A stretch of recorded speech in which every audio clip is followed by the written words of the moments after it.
Hello my lovely viewers, welcome again to Maths Parties and I. It's the presenter Jefferson, and today we have on the board solving for the value for x in a right angle triangle when an angle is given. Now we all know that when two sides of a right angle triangle are given and then you are asked to find for the third side, we apply Pythagoras theorem. But in this case, you will notice that we have just one side given and then we are asked to find another side and then an angle was given. Now there was a reason for this angle. Now the reason for this angle is because two sides were not given. And because two sides were not given, there is no way we can apply Pythagoras theorem in solving this question. Okay, now how do we go with solving this problem? Question number one.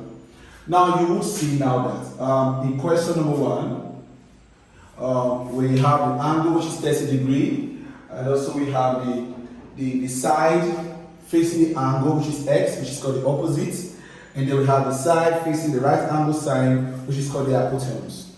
Now you will understand that, and you will see that in this right angle triangle, there was nothing on the adjacent.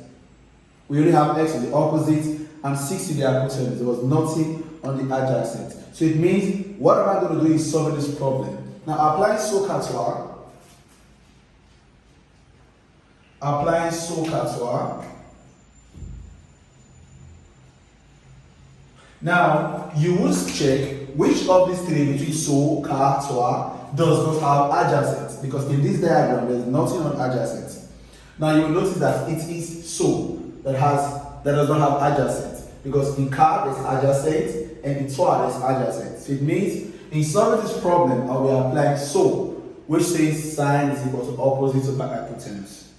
So bring it out, sine theta is equal to opposite over hypotenuse. Now our theta is 30 degrees. So I have sine 30 degrees is equal to, now opposite is x, and our hypotenuse is 6. Now we all know 30 degrees as special angle, so sine 30 simply means 1 over 2.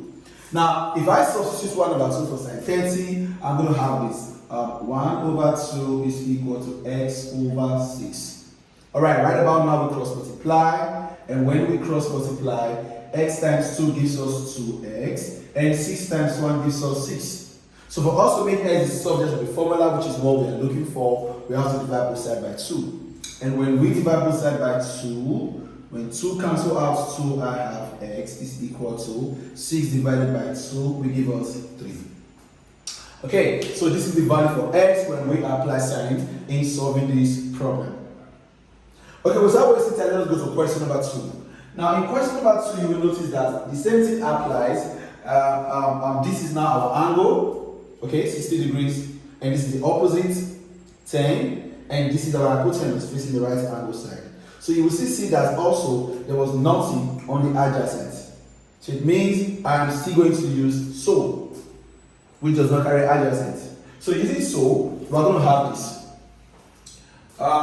Let's do it here. Okay, we are going to have number 2. Sin theta also is equal to opposite over hypotenuse. Now our theta in question number 2 is 60 degrees. So here it becomes sin 60 is equal to, now our opposite is 10 and our hypotenuse is x. Okay, now sin 60 is added, these are also special angles. So sin 60 is root 3 over 2.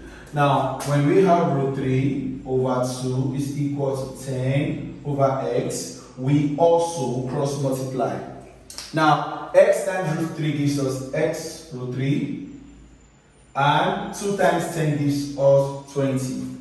Now for us to get the value of x, I have to divide both sides by root 3. And when I do so, I'll be having something like this. X over root 3, 20 over root 3. Now when root 3 cancel out to 3, I'm going to have x is equal to 20 over root 3. Now, it is not advisable to leave your answer like this because the denominator is having a root sign. And on that sort, when the denominator carries a root sign, we are expected to rationalize. And when we rationalize, we have eliminated the root from the denominator. So how do you rationalize? The root theory you have at the denominator, you use to multiply both sides, both the numerator and the denominator. So I'm going to have this times root 3 over root 3. Okay, now x is equal to 20 times root 3 gives us 20 root 3 over root 3 times root 3 gives us root 9. Okay, now why is it not possible for 20 to multiply 3? It is very simple. You will notice that 3 is inside the root and 20 is not. So there is no way 20 can multiply 3. Now finally we have this 20 root 3 over 3. How did I get 3? The square root of 9 gives us 3. Now this becomes the final answer because there is no way 3 can cancel 3. Because the other 3 at the numerator is what's being bounded by a root sign.